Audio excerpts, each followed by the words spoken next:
Marriage ஆகி 2 வருஷம் ஆகுதுங்க. ஓகேங்க. மனைவி கிட்ட போகும்போது அவங்க வேண்டாம் வேண்டாம் அப்படின்ற மாதிரி தடுக்கிறாங்க. ஓகே. எனக்கு வந்து இன்ட்ரெஸ்ட் அதிகமா இருக்க மாதிரி இருக்கு. அதே மாதிரி சீக்கிரமும் சில நேரங்கள்ல வெளியேறிடுது. கொஞ்ச நேரம் உடல் உறவு பண்ணும்போது சில நேரங்கள்ல இன்னைக்கு வேண்டாம் அப்படின்ற மாதிரி சொல்லி தவிர்த்துட்டு மாசத்துக்கு பாத்தீங்கன்னா 2 டைம் இல்ல 3 டைம் அந்த மாதிரிதான் இருக்கு. பட் அவங்களுக்கு வந்து அதுல இன்ட்ரெஸ்ட் இல்லாத மாதிரி தெரியுது. மேரேஜ் ஆகி இப்ப லேட்டஸ்ட் 2 வருஷம் தான் ஆகுது.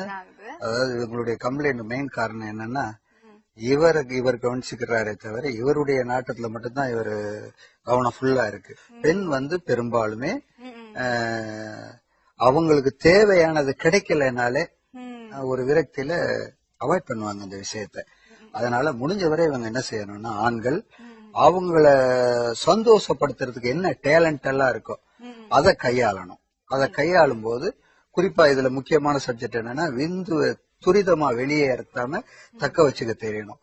ஆமா. அதே சமயத்துல அதுக்கு குறிக்கோள் எப்படின்னா, சாதாரணமா வெறும் ஸ்ட்ரோக் மட்டும் முக்கியம் இல்ல, புறலீலைகள்ல ஏற்பட்டு அவங்கள சந்தோஷப்படுத்திட்டு உடலுறவு செய்யும் போது ஒரு 5 நிமிஷம் 3 நிமிஷம் 2 நிமிஷத்துலயே அவங்களுக்கு தேவையான கிளர்ச்சி கிடைச்சிடும். ஆமா, அதை விரும்புவாங்க. என்ன அதனால இவங்க மைண்ட் தெரிஞ்சுக்க வேண்டிய வேலை என்னன்னா, துரித ஸ்கலிதத்தை நிப்பாட்டுறதுக்கு தேவையான உணவு முறைகள். தன்மை முழுக்க மாதுளம்பழத்தை இருக்கு. அதனுடைய விதையில அந்த விந்துவை கெட்டிப்படுத்தக்கூடிய தன்மை இருக்கு. பாடியினுடைய ஹீட்டை நார்மல் பண்ணக்கூடியதும் இருக்கு. இதை நான் ஒவ்வொரு நிகழ்ச்சியிலையும் தொடர்ந்து சொல்லிக்கிட்டு இருக்கிறேன். காரணம் என்னன்னா, சடன் ரிலீஃப். 2 வருஷத்துல மேரேஜ் ஆகி சலிப்பு 2 பேருக்குமே சலிப்பு தட்டக்கூடாது. குறிப்பா அவங்கள சந்தோஷப்படுத்துற லெவலுக்கு கொண்டு வந்துட்டா அவங்க விரும்புவாங்க.